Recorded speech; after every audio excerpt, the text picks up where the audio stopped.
Ward Bond and John Wayne shared one of Hollywood's most enduring friendships, forged in the early days of their careers and strengthened through decades of collaboration. Meeting at the University of Southern California, their bond extended far beyond film sets. While Wayne became a global icon, Bond carved a niche as a dependable character actor. Their relationship was layered, filled with loyalty, honesty, and occasional tension. Understanding why Bond remained loyal to Wayne, despite his flaws, reveals a deeper story about friendship, masculinity, and the realities of Hollywood's golden age. Early life and athletic roots, born Wardell. Edwin Bond on April 9, 1903, in Benkelman, Nebraska, Bond grew up in Denver, Colorado, where sports shaped his early identity. Football, in particular, played a central role in his youth. His athletic abilities eventually led him to USC, where he not only excelled on the field, but also formed lifelong friendships, including with Wayne. These formative years instilled discipline, competitiveness, and camaraderie, traits that later defined both his acting career and personal relationships. Bond's grounding in sports culture also contributed to his straightforward, no-nonsense personality, which became a hallmark of both his on-screen presence and off-screen demeanor.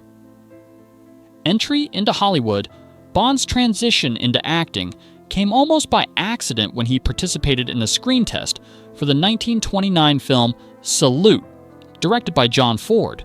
This experience opened the door to Hollywood, where his imposing physique and commanding voice quickly caught attention. Initially cast in minor and often uncredited roles, Bond steadily built a reputation as a reliable performer. His early work in silent films and early talkies showcased his adaptability. What began as a casual opportunity soon turned into a full-fledged career, setting him on a path toward becoming one of the most recognizable character actors of his time. Rise as a prolific character actor. Over the years, Bond appeared in more than 200 films, becoming a favorite of renowned directors like John Ford and Frank Capra. His filmography includes classics such as The Maltese Falcon, It's a Wonderful Life, and Sergeant York. Though rarely cast as the leading man, Bond brought authenticity and emotional depth to every role. His ability to embody soldiers, lawmen, and authority figures made him indispensable. Audiences came to trust his presence, knowing that even in a supporting role, he would elevate the story with his grounded and believable performances. Westerns and iconic collaborations. Bond's collaborations with Wayne and Ford were especially significant in shaping the Western genre. Films like Fort Apache, The Searchers, and Rio Bravo showcased his ability to portray rugged, principled characters. In The Searchers, his role as Reverend Captain Samuel Clayton stood out for its moral complexity. These films not only defined Bond's career, but also reinforced his friendship with Wayne, as they worked side by side under demanding conditions. Their shared experiences on location shoots deepened their bond, blending professional collaboration with genuine personal connection. Television success with Wagon Train. In the late 1950s, Bond successfully transitioned to television, starring in the hit NBC series Wagon Train. As Major Seth Adams, he brought authority, warmth, and resilience to the role. The show became immensely popular, and Bond's performance was central to its success. At a time when many film actors struggled to adapt to television, Bond embraced the medium and thrived. His work on Wagon Train introduced him to a new generation of viewers, further cementing his status as a cultural icon and demonstrating his versatility as an actor across different formats. Personal life and marriages. Bond's personal life included two significant marriages. His first, to Doris Sellers Childs in 1936, ended in divorce in 1944 amid the pressures of a demanding Hollywood career. A decade later, he married Mary Louise Myers, marking a more stable chapter in his life.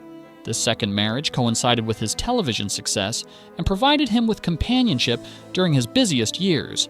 Unlike many Hollywood figures, Bond kept his personal life relatively private. His relationships reflected the challenges of balancing fame and personal commitments, yet also revealed his desire for stability and meaningful connection. The dual nature of John Wayne. To the public, John Wayne was the embodiment of American heroism, but Bond saw a more complex individual. Wayne could be generous and fiercely loyal, often helping friends secure roles or offering support in times of need. However, he also had a volatile temper and a tendency toward dominance. Bond openly acknowledged these contradictions, describing Wayne as both admirable and difficult. This duality made their friendship more nuanced. Bond's willingness to see both the good and the bad in Wayne reflects a level of honesty that defined their relationship and set it apart from superficial Hollywood alliances. Loyalty. Amid flaws. Despite witnessing Wayne's harsher side, his impatience, arrogance, and occasional harsh treatment of others, Bond remained loyal. This loyalty stemmed from shared history, mutual respect, and a deep understanding of each other's personalities. Bond valued authenticity, and he accepted Wayne as he was, flaws included. Their friendship was rooted in a code of loyalty common among men of their era, particularly those with athletic and military-influenced backgrounds.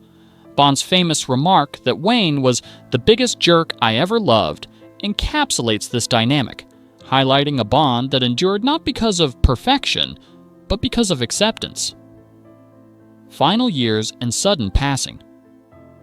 Bond's life was cut short when he died of a heart attack on November 5, 1960, in Dallas, Texas, at the age of 57. At the time, he was at the height of his television success. His death shocked Hollywood and marked the end of a remarkable career. Despite his relatively short life, Bond left behind an extensive body of work that continues to be celebrated.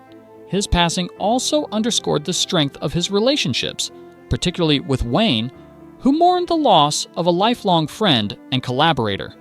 Legacy and cultural impact.